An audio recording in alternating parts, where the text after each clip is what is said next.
The other thing is cop on a collar, right? People, when the cop is around, we obey the laws, we go to traffic, speed limits and stuff like that. That's the same thing for dogs. So here, if it's a quick running out to go potty, don't worry about it. Main thing you want to do is not issue the command knowing that you cannot enforce it. Okay. Does that make sense? Because what's going to happen is if you say heel and he doesn't, because he's like, hey, that thing is not there, and you can't enforce it, even if you yank him, it's not the same thing. So now he learns, oh, I don't always have to heel. And then you get a dog that's a gambler. Does that make sense? He's going to start going like, do I have to today or no? Even with the collar on. Okay. And it's only if you do this consistently. If you take him out with just a leash, you're fine. As long as you don't issue the command, it's all that matters. Okay.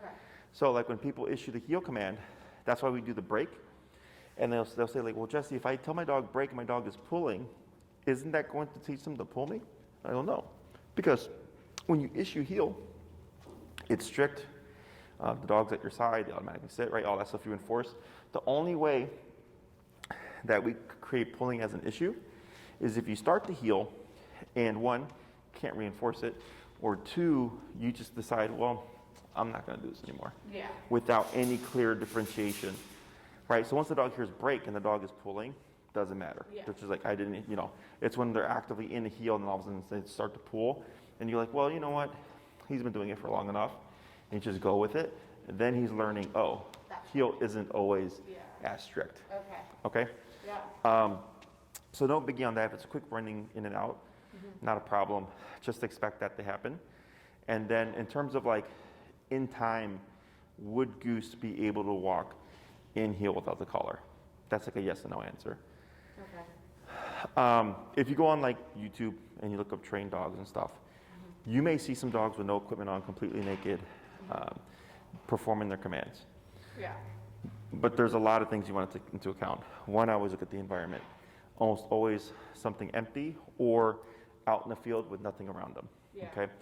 Also, they could have done a quick warm up, shot the video, and then stopped, right? Yeah. But I think people see these things like, well, if that dog can do it, why can't that dog, right? Yeah. Plus, there's different personality types. Yeah. My dogs, are they always on the e-collar when I walk them? No. I use slip leashes. Okay. But I've also trained my dogs from day one.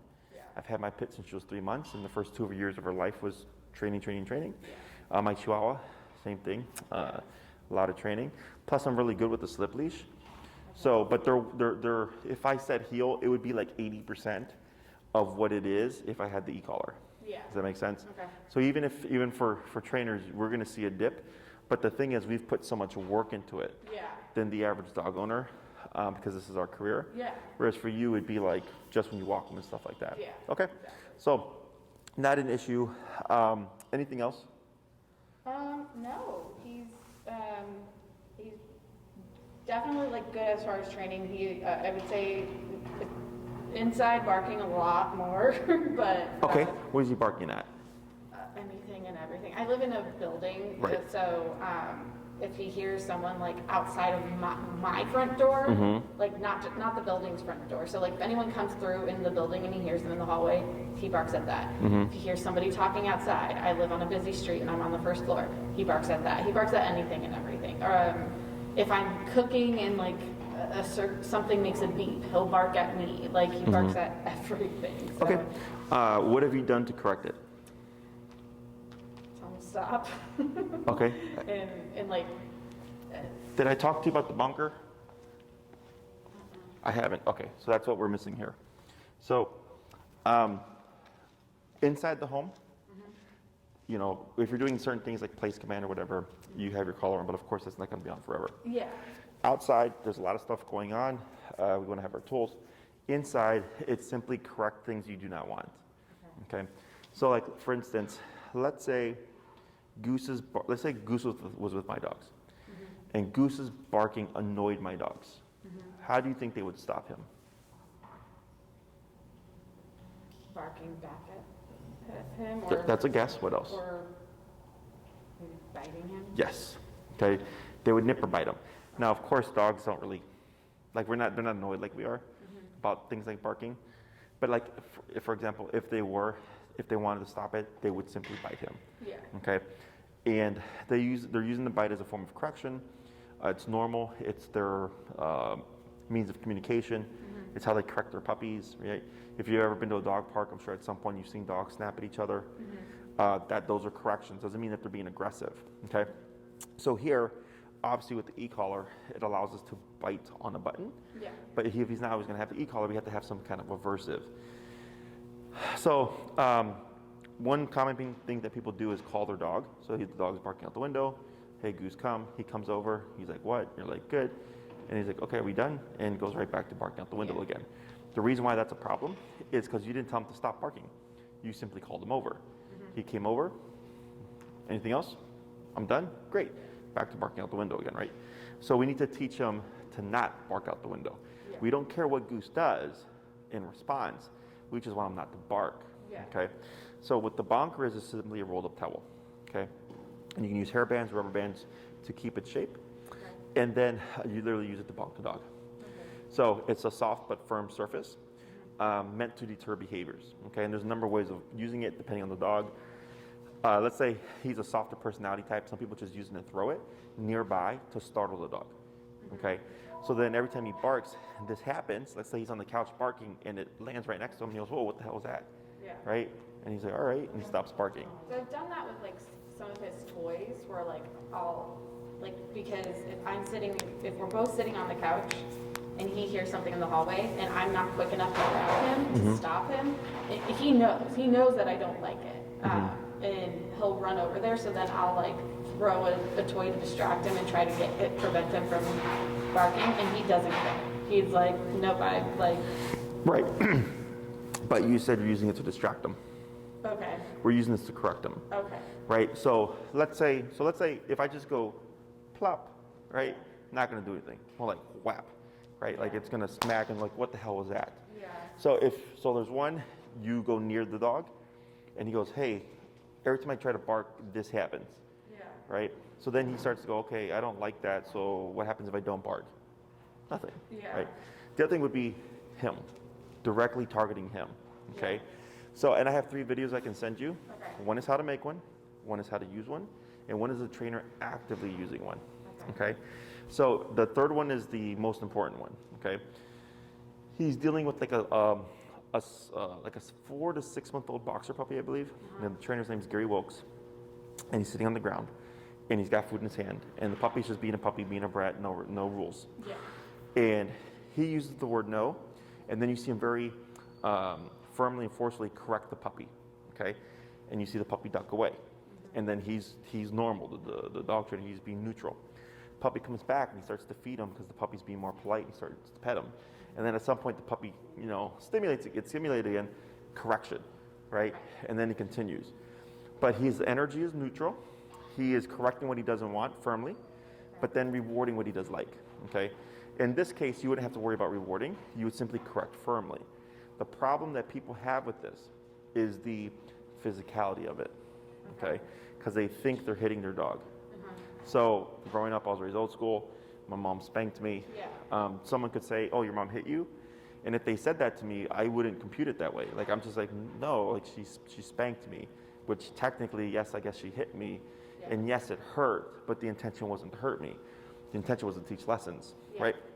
And so I've definitely done that with him where I've, tapped him on the butt and been like, don't do that. Or even, and I know I'm not supposed to do this, but put him in the crate for timeout. Like, I've tried a lot of different things. So try watching this video. Okay, so one, with the spanking on the butt. And there's like arguments and counter arguments to this, is I say, well, I've had a number of clients spank their dogs, and their dogs will continue the behavior. And the reason is spanking is not natural to them. Okay? It's not something, that they really understand. Okay. Timeout, dogs don't reflect. Okay, he doesn't sit there and go like, man, I really should think about barking out the window. Like, it really bothers mom. Yeah. He doesn't do that, okay? When you watch the bonker video, okay, you're going to see exactly how firmly he corrects. That's the important part, okay? So, like, let's say someone did spank their dog, and they did it really, really firm. Depending on the dog's size, like my pit Lex is like super she's super solid, right? That a spanking, she's like, whatever, right? But for like a guy like him, I could see someone getting away from it because it's really about the intensity. But I still don't recommend people spank their dogs just because it's not something that they understand. But the bonker is definitely very effective. I just started using it in the past like 1 to 2-ish years with my clients. I don't do bonker myself because I do Caesar touch, which is a whole nother thing. But when you watch the video, you're gonna go, oh, that's a correction. Okay, and this is on a 4 to 6 month old puppy. Okay, just to give you frame of reference. Because the other thing that people struggle with, especially with the little guys, is they're small. You know. So what I suggest is you make 2 to 3 of them. Okay, they're just towels, hair bands to keep their shape. Because what can happen is, let's say you go to correct him. Some dogs will play a game with it. Okay, and actually I just had a client early this morning who was having the same problem. And they say, you know, we try to correct him, he just bites at it like it's a toy. And so growing up, because I was spanked, at a certain point I was too old to be spanked. Actually, I remember right when I became like a teenager, my mom tried to spank me and I laughed. Okay, because I was tough now. It wasn't the same.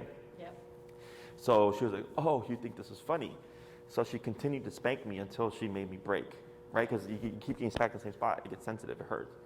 So then I was like, oh shit, right? So then she's like, is it funny now? I'm like, no, wipe my tears away, go to my room. So then I tell them, I'm like, if that happens, you correct, and then you cycle through and continue to correct until your dog goes, holy crap, this is not fun, and disengages, right? Because I had that happen with another client that kept struggling with the bonker. And then I told them, review that video again, because I'm confident you're not correcting the way you think you're correcting, right? And then I also told them about cycling through corrections as a dog tries to make it a toy. They came back a week later, and the guy was like, oh, we did exactly what you said, and she respects the bonker now.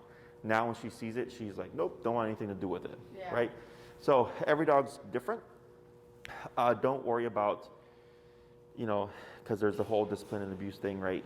Is dogs are physical animals. They bite each other, okay? So it's either he drives you nuts, where redirecting is not gonna work, timeout is not gonna work, soft or, spanks or whatever, not gonna work. And then you try this out and it's like, holy crap, he hasn't barked in like 4 hours. Okay? And the more consistent you are, the more consistent he is. Okay? Now, I think easiest thing for you, if he's seemingly barking at everything, is to correct each time at the get-go. Don't threaten him and say, Goose, right, with the towel. Like if I hear it, just like let him do it and then correct. And then correct. Now, I personally I'm not a part of the say no family. Okay, the reason why I don't do that is the way a dog brain works is if they perform a behavior and you say something and then there's a correction, you create cued behavior. So then he thinks, oh, I can bark, but when I hear no, I can't bark. Okay? So then he'll bark until you say no. And if we're thinking, you know what, there's nothing to bark at, we're 5 levels up or whatever, there's no threat there, then I just correct for the barking automatically. So then he learns, hey, the only way to avoid a correction is just not to bark out the window. Okay? So like technically when we do obedience stuff, when we say like heel or sit or place, it's do this or you'll be corrected, technically, right? So with the behavior stuff, like jumping, a lot of people go, no, off, right? But then they always have to say off. The dog can jump, but until they say off, the dog can no longer jump. Does that make sense? So when you think about behavior, I want you to think about it this way. Do I want to control this or do I want to eliminate this? Okay? If you want to control it, you want to cue something first, then correct if he doesn't comply. If you want to eliminate it, you simply correct it, no warning. Okay? So like let's say for instance, barking out the window, we know we don't want it. You just correct it. But let's say barking at the door.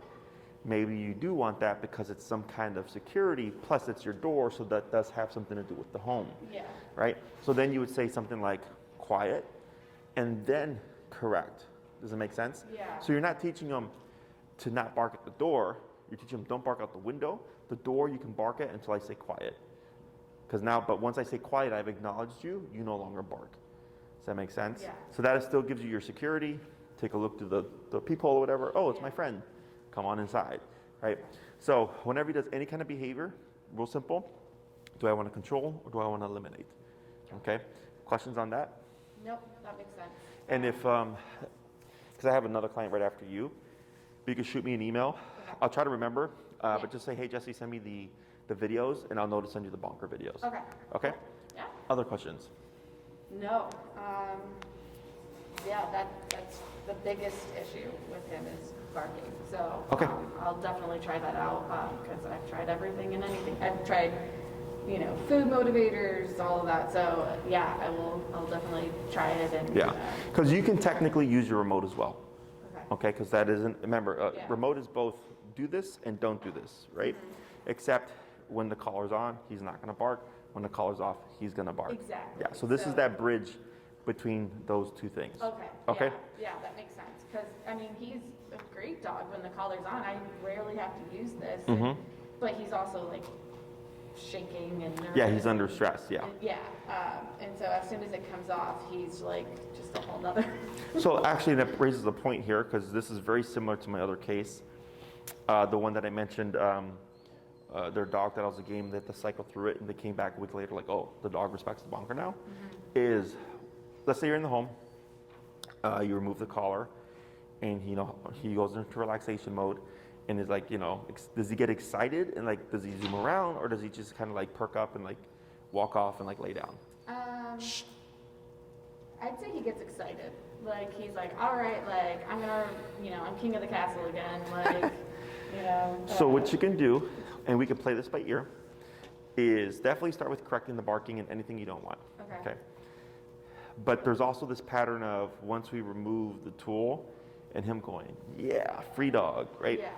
Is sometimes it's also beneficial to correct there as well, Okay. right? To teach him like, hey, like yes, the collar's off doesn't mean you can be a maniac. Yeah. Okay, so like for me growing up, benefits of having a very strict mom was I could play to a degree within the home, but if it got too loud or too much, my mom would say, take it outside. Yeah. Take it outside or cut what you're doing. Okay, so if it was raining outside, hey, I know it's raining outside and you can't play, but you still can't run around screaming, Yeah. right? Same thing here, because once you remove the collar and he's like, it's okay for me to be crazy now, is technically if it goes ignored, it can, like it's really creating that line of like, oh, I can do this.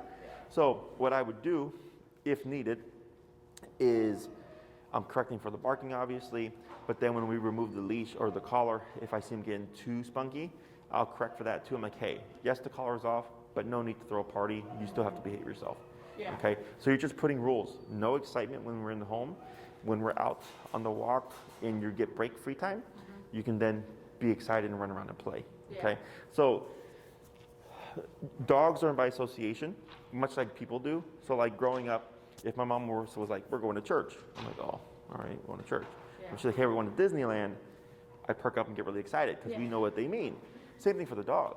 And in my opinion, I like, and for my preference, I want dogs to associate calmness in the home.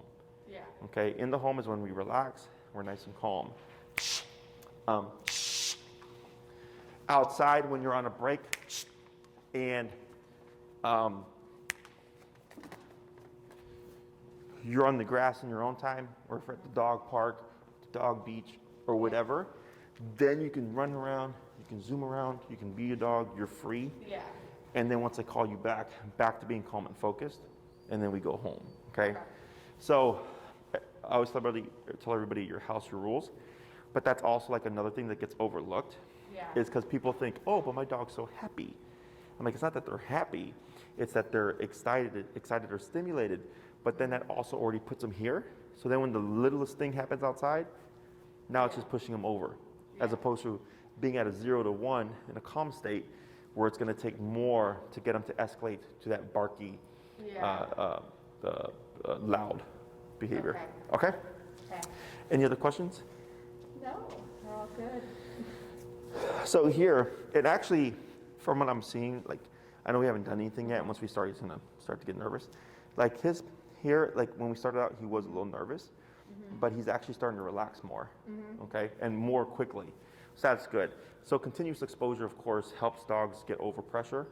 People tend to lay off of things or only use it when they need it. Yeah. And I use it every opportunity I get to get the dog over it faster. Okay. Okay?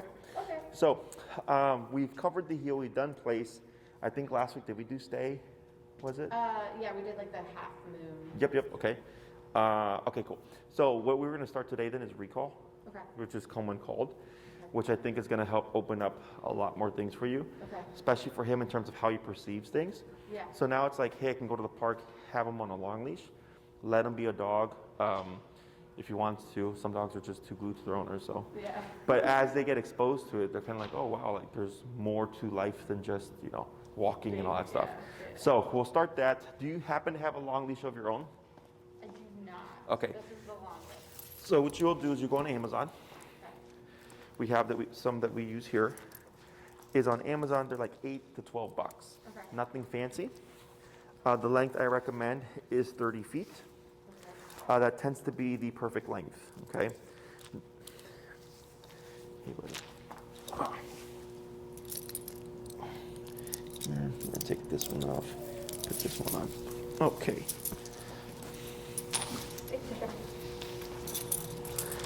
All right, so here, the recall is, Sit. There's some serious abandonment issues. right, recall is coordination heavy. So I'm gonna show you all the steps. Don't worry about remembering everything all at once. Okay. As you practice, you're gonna be able to piece things together, Okay. okay? So here, do you hold the remote in your left or right hand? Okay, so you're gonna have your leash, the loop here, over your right thumb like this with your remote, Okay. okay? So that lets you press the buttons here, which frees up these 3 fingers. You're gonna have the leash draped over your left hand like this, okay? Okay. So what's gonna happen is as Goose is coming towards you, you're gonna need to shorten your leash, and you're gonna take these 3 fingers right here, grab and throw on the ground, like Okay. this, okay? And you're also gonna be moving away from him. I'm gonna coach you through all this stuff, okay? So the reason why we do this is, let's say you're reeling in the leash, you're holding it like this. If Goose starts to take off, a lot of people will try to hold their dog. Now he's a smaller guy, so maybe you could, or he might just pull through for a bit. You're gonna get rope burn, Yeah. okay? So as long as he's not running towards anything dangerous, I'll tell people let this go, because you have this secured here, okay? So you cannot pull the leash out your thumb there, okay? So here, when you're reeling in your leash, when you do come to a stop, troublemaker. When you do come to a stop, you're gonna go over your finger like this, and clasp your hand around it like this. Okay. Okay? This also acts as a lock. Okay? So if Goose decided to prematurely take off, I'm not worried of him ripping it through my hand because of how I have it held here. Okay. And you don't have to be tight, just firm. Okay? And this itself will lock the leash. So it's like a double lock system. Okay? Last thing is, we're gonna not use the word come in the beginning. Okay. We're gonna teach the behavior first. So if we pretend I'm 30 feet away from Goose here, you would time it to where you're gonna put some pressure. You can see it on his neck here Yeah. and in the leash. You'll put some pressure on him. You're gonna start tapping on the collar. And the moment you see Goose start to move towards you, you're gonna stop tapping, let the leash go, and throw it down and move backwards like this. Okay. Okay? Okay. Questions? I'm sure I'll have a It's I know it's a lot. Okay, so over your right thumb. Okay. And with the remote in my hand, right? Correct. Okay. Over Right there. that Like way? that. And I'll put your remote. So you have access to the buttons there.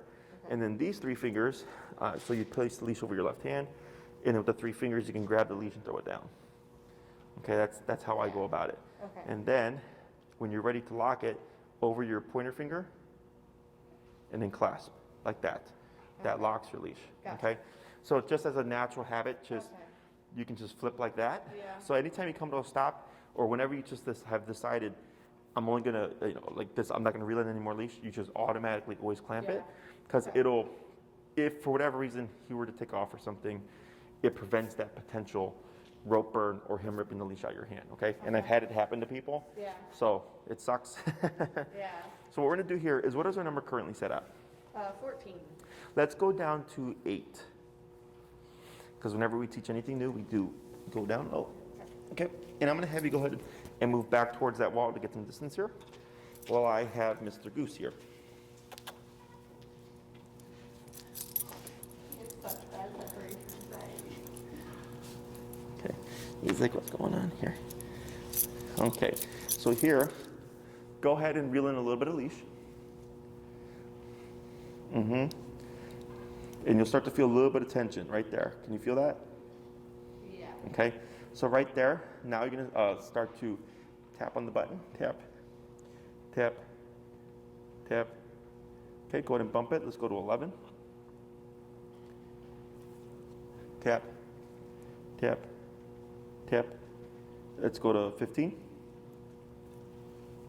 Tap, tap, tap. 18.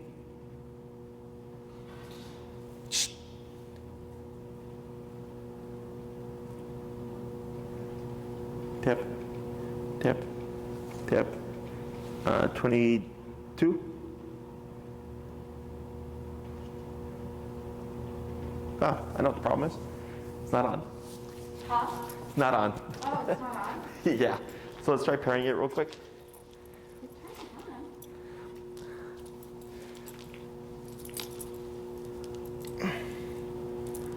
Right there.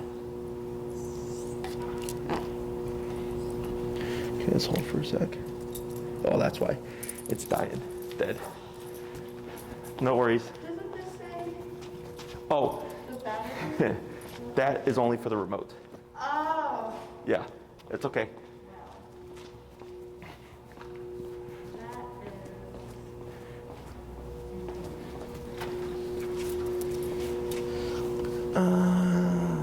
Let's see. All right, this might look a little silly on him.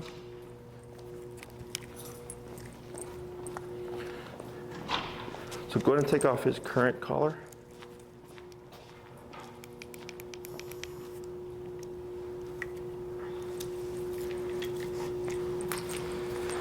Good. Okay, I'm gonna put this one on him. Let me try to take it away. He's so. I know.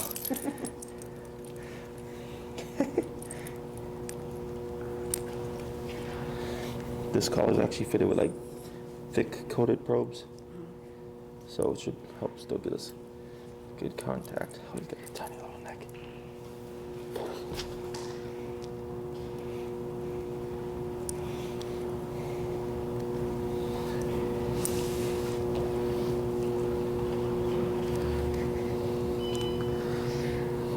Guess we're stuck on that one. Okay. Yeah, it should be okay. I'll take your remote here. You're crying.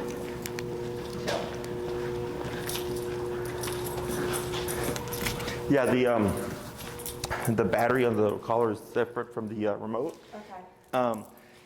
They have 3 different lights: green for fully charged, orange for running low, red charge me now. Okay. So like when you turn it on, it'll usually immediately flash a certain color. So that this way, if you see it turn orange when you turn it on, it's a heads up of like, oh, I should probably charge this. That's a 2-hour quick charge system. Okay. So you pop it on for 2 hours, it's fully charged. Pop it on for 30 minutes, plenty of juice, you know, to do like a walk or whatever. Okay. So go ahead and try that again. Oh.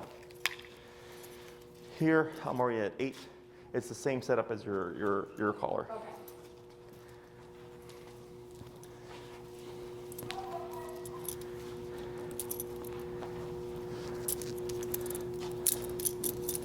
Good.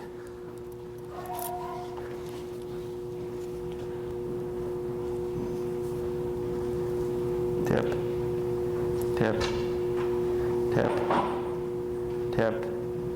12. Tip, tip. There. Now move backwards and reel in some leash. There you go. Reel it in. Yeah, like that. There he goes. And then praise. Good boy. Good. And break. Good. We're going to repeat that 4 more times. Break. Come on. Yeah, boy.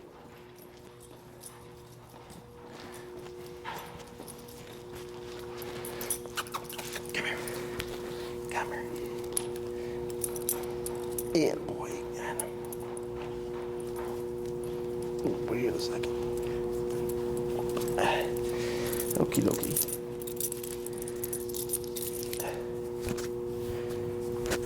Go ahead and reel in some more leash here. Right there, good. And tap, tap, tap, tap. 16.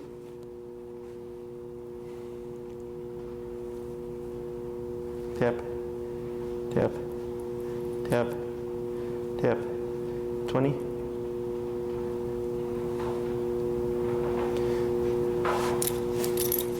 Tap, tap, tap. Good, now backwards. Good, reel in your leash. Good, tap. Good.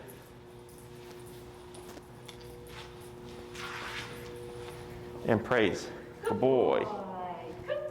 Good job. That's so good. And break.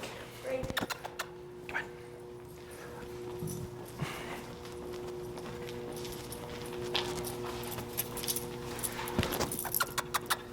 Good boy. Good. Tap. Tap. Tap. Tap. Tap. Tap. Tap. You're at 20? 24. Tap. Tap. Tap. Tap. Good. Now back. 1, 2, 3. Hold right there. Good. Good boy. Now here, turn to face him. Then, yep, right there. Good. And praise. Good boy. Good boy. And break. Break. We're gonna do 2 more. Come on.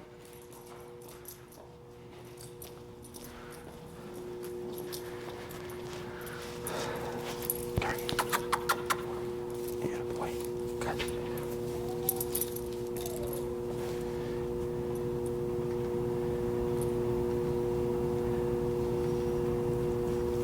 Tap.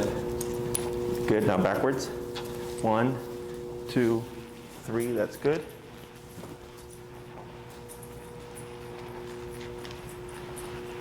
Good boy. Good boy. Good. And 1 more. Break. Break. Come on, bud. Come here. Attaboy. Come on.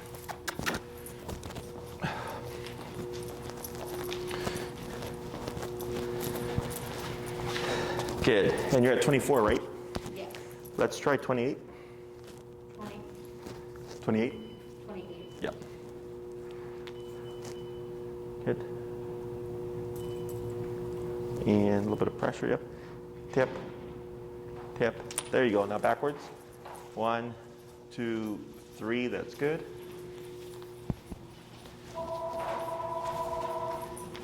That's good right there. And praise. Good Yeah. boy. And you don't have to worry about reeling it all in. Like where you have it right there is good. Okay. It's just in case he were to preemptively take off or bypass you, he doesn't have 30 feet to do it, okay? So what we're doing here is just teaching the concept of when you feel pressure to come to you, okay?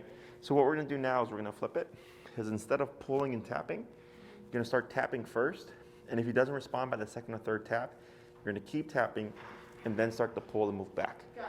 okay? Break. Yeah, boy.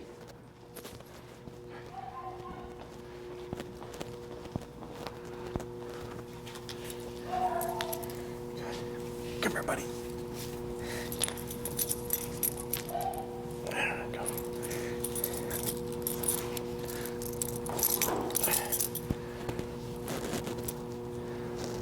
Tap. There you go. Now backwards. 1, 2, 3. Hold right there. Good. Go boy.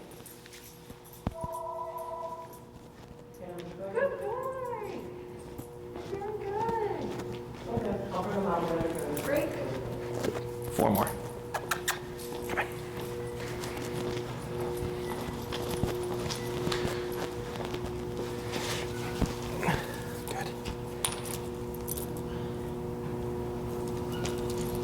Yep, now backwards. 1, 2, 3, good. And praise. Good job. Good boy. You're so good. I know. Good. Break. Everybody. Come on. Yeah, boy. So the reason for the second leash here is because he's going to start, as you can see, not wanting to leave. So it makes it easier to take him. Also, he's going to at some point start to preemptively run to you, right, like here. So that just helps keep him at bay. Okay. So tip. Now back. 1, 2, 3. Good. Good boy. Good job. Good. 2 more. Got it. That's okay. Break. This command is the messiest command there is.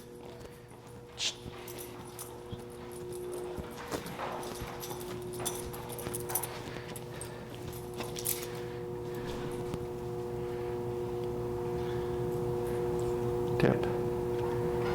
Tip. There we go. Backwards. 1, 2, 3.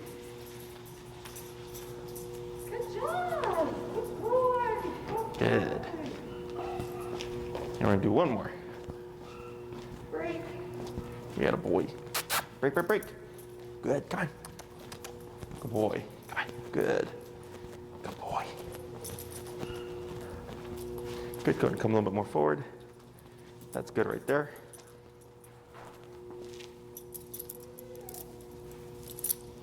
Okay.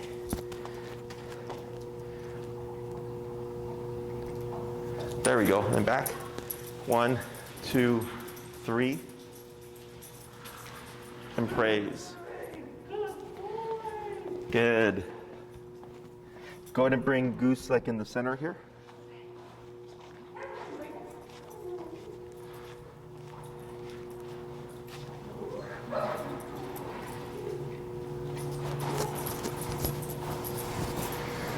Good. So we're going to let him have a rest here, and we're going to review what just happened. So that's just setting the foundation for the recall. Piece of kibble here. The foundation for the recall to teach him that when he feels pressure, to come to you. So let's say you said Goose come, right? And he ran to you. Great, but it doesn't allow us to use the pressure. Okay, especially with dogs that already have a baseline of recall. So here I always remove the word first, go strictly to pressure and leash guidance to direct the dog, so I know absolutely 100% that the remote is what's causing the dog to respond. Okay, so once we get that consistently, and that last one was good because you had good contact, because I saw him contract and right away he started taking off towards you. Yeah. So that's with no words, he's associating, okay, when I'm at this distance, pressure means to return to mom. Okay, the way we're practicing now is not realistic. Okay, we're just doing this to get the foundation in. When it comes to practicing this, we would go outside, go to the park, use your environment. Okay, so in the beginning, let's say Goose, has attachment issues, doesn't want to leave your side. Okay, I just ignore him. So what we would do is we go to the park, switch your leash from the short leash to your long leash, hold on to the handle, Goose break, and just walk. Right, walk through what neighborhood you from? I'm in Lakeview, but I have a backyard, like a fenced backyard too. Okay, so you can use the backyard in the beginning, Okay. but not realistic. Oh, okay. Plus, if you're trying to balance out like all of what you're doing, exposing them to hey, there's other scents and sounds and things to do, is on the lakefront, where the bike trail is, like Inner Lake Shore. Yeah. There's the golf course and all that. It's all nice open grass area. Yeah. So just going there, slapping them on a long leash, Goose break, and just walk down the grass area, with Goose on a free time. Okay. He's not in a heel, and if he wants to explore, let him. Okay, so you have him on the long leash, so if he can't take off, and he's able to get away from you. Does he have any prey drive or anything like that, like squirrels or rabbits? Rats. Rats? Okay. Yes. You might have to do some nighttime training then. Which is, yeah, the absolute worst. He's surprised me with a few, and we live right behind a Dunkin' Donuts, so there's plenty of them. Gotcha. Okay. Well, technically, you could use that. But let's say you go into the lakefront. Let him be a dog. Okay. When you find, let's say he gets distracted by a scent, you know, or like he sees squirrels or something, he decides like, hey, or what are these, you know, furry rats or with furry tails or whatever, is let him be a dog. Okay. And then let's say he decides to chase a squirrel. There's 3 areas where we want to use the recall.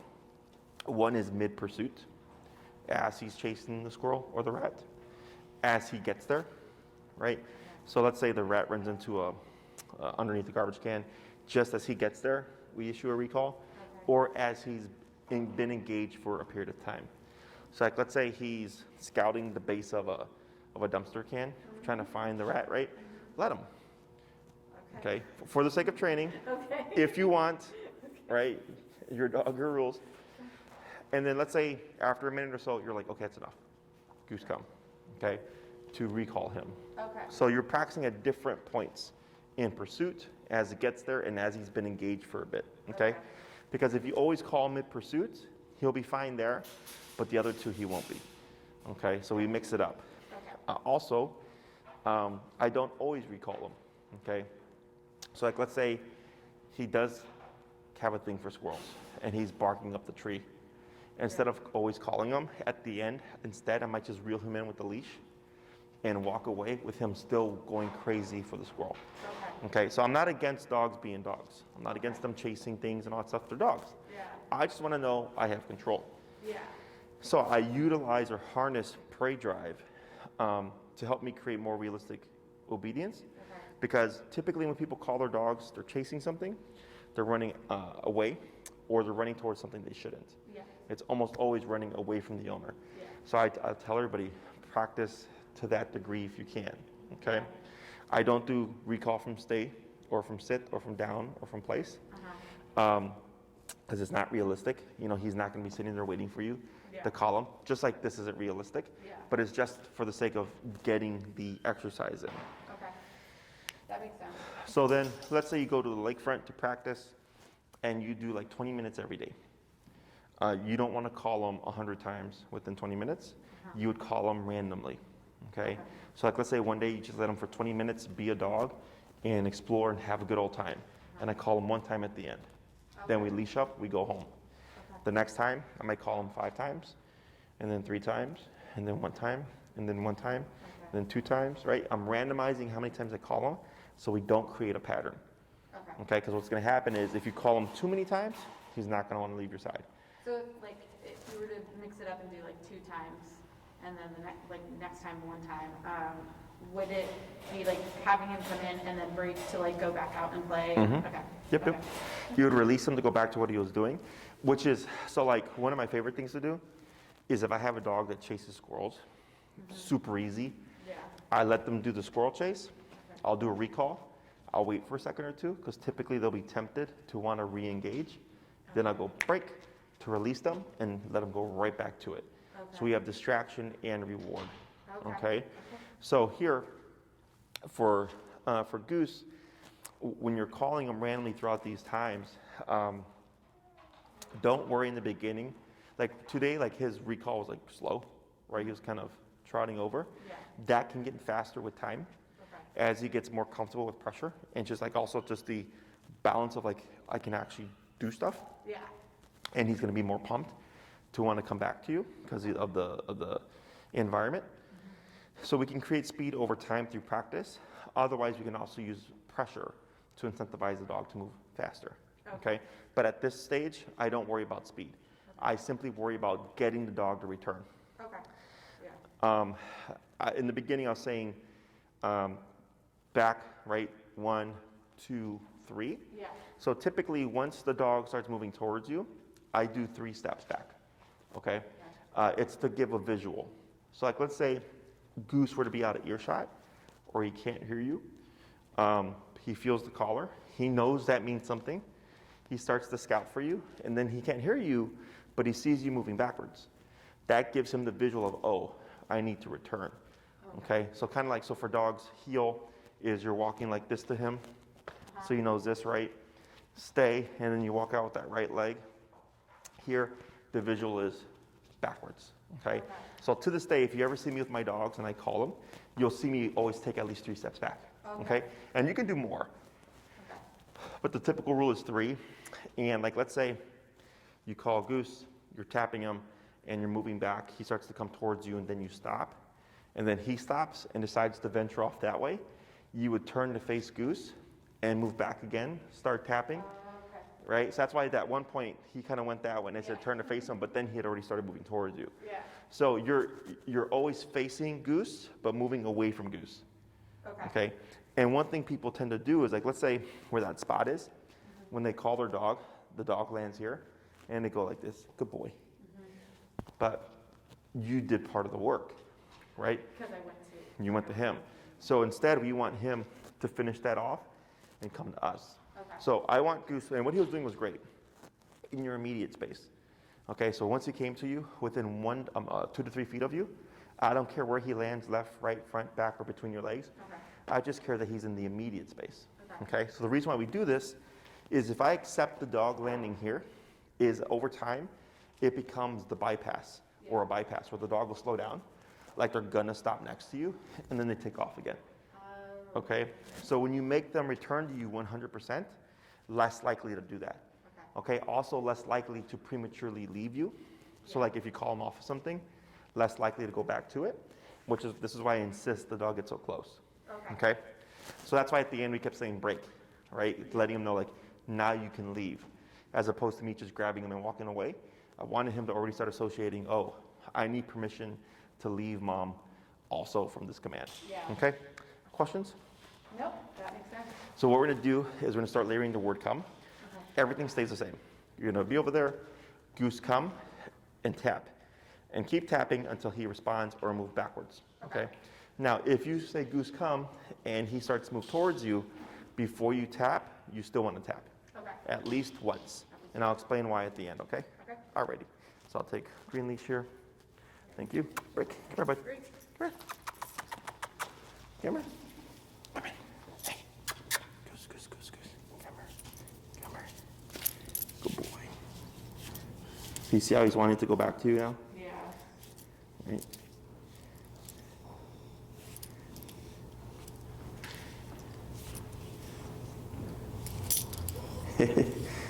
One second.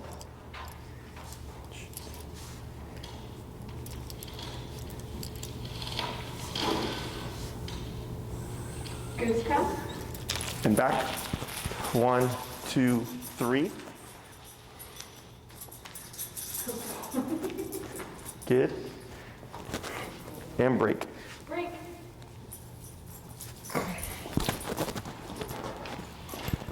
That was better energy there. Come on, bud. Break, break, break.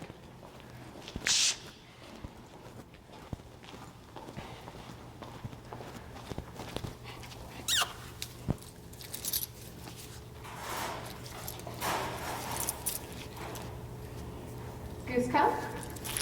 Good. Back. 1, 2, 3. Good. Good job. Good boy.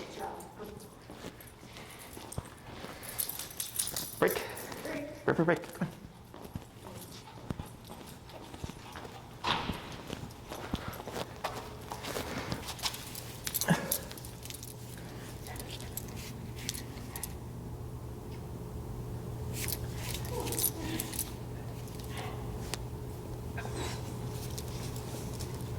Goose come. Right. Good. Back. 1, 2, 3. Good job, buddy. Good boy. Good boy. You got this all tangled up now. Good. 2 more. Oh, boy. Like this. How did you do this? There we go. Break, break, break. Great. There you go. Almost. Come on. So you see how he doesn't want to come with me now? Because he knows we're going to call him. But we're just going to do 2 more, and then he'll be good.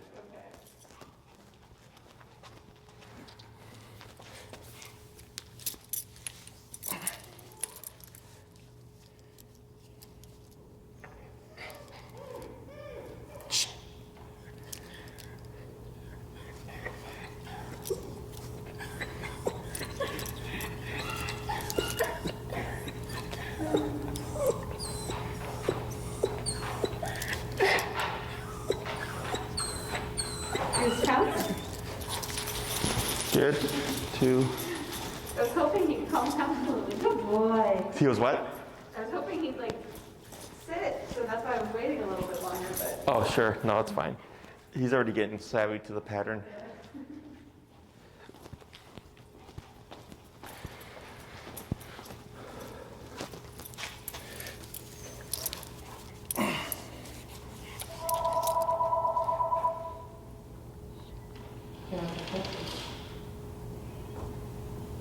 Okay, I'll bring them out right now.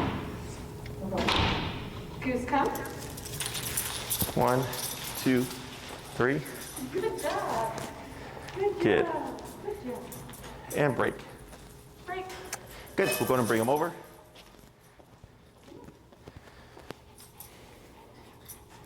How do you do this?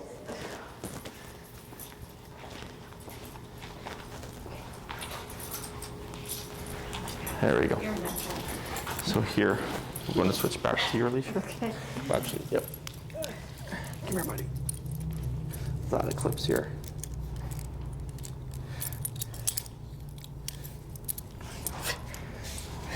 Take off the big boy collar. There we go. There we go. Here he goes. And I'll take these. Careful, buddy. So dramatic. So here, now when you practice with him, you would start using that recall word. And the reason why you always tap at this stage is because we want to force a certain mistake to happen. So, excuse me, if you call Goose and he starts to come to you and you tap him too late, okay? So you tap him after he started moving towards you. Okay. What do you think is going to happen? He might, like he would stop. And what else?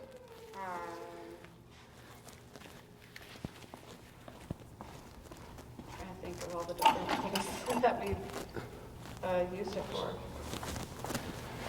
You're right on the dot. Yeah. He would stop what he's doing, Yeah. right? Because he's thinking, oh, I'm not supposed to do this. Yeah. But also it might push him away from you. Yeah. It might make him run away. Okay. Because he's thinking, you called me, I started going, you tapped me too late. You don't want me. Yeah. Yeah, okay. So as we start training, we also work on proofing. So when you're out with him, every time you call Goose, Goose come, always one tap, even if it's too late. Okay. Okay? So if you like fumble and like, oh crap, and he's mid return, you still tap. Okay? Because if you correct him or accidentally he thinks it's a correction and starts to run away from you, you wouldn't say come again. You would just keep tapping And then. and move backwards Okay. until he finishes off the command. Okay? So it happens all the time. I don't like when I don't see the dog make mistakes because it doesn't allow me to eliminate certain choices. Yeah. So that's why every time you call him in the beginning, because he's still going to be on a long leash, you call him, because if he does make the mistake, no big deal. I still have the means of making him return to me using the leash pressure and the remote. Okay? So in the future, if he were to be fully off leash and I accidentally mistap him, his instinct should be just to return. Okay? So when it comes to practicing, maybe as part of your walks, if there's a park nearby, you know, once you get your long leash, you walk to the park, swap to your long leash now, so you'll be doing like less heeling time and more free range time, so that you're able to do your recall. Yeah. Recall does take people the longest to teach because it does require you go from one place to another. You could practice in your yard, but then he'll be great in the yard and not anywhere else. Yeah. Okay. We do have a park like right down the street too. Yeah, so you could use that park. There's something else I was going to say.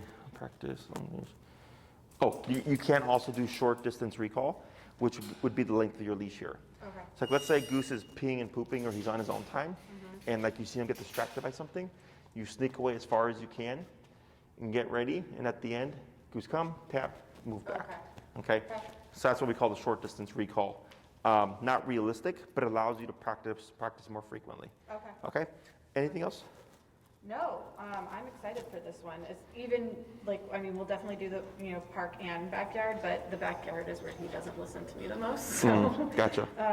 I'm excited to now when I let him out in the backyard to have something to train him. Yeah, and then I think it's also going to just open up more because he's going to start getting more exposure to things. Yeah. Okay, and that's really what counters the e-collar, because in the beginning it's a lot of discipline, right? Because you're correcting things and you're teaching him new things, new Yeah. behaviors. But then once he starts to learn stuff, there's less corrections, but then they start to get more freedoms. Yeah. And that's where we start to see the balance come out. Okay. Okay, so good job. Good job, Goose. Break.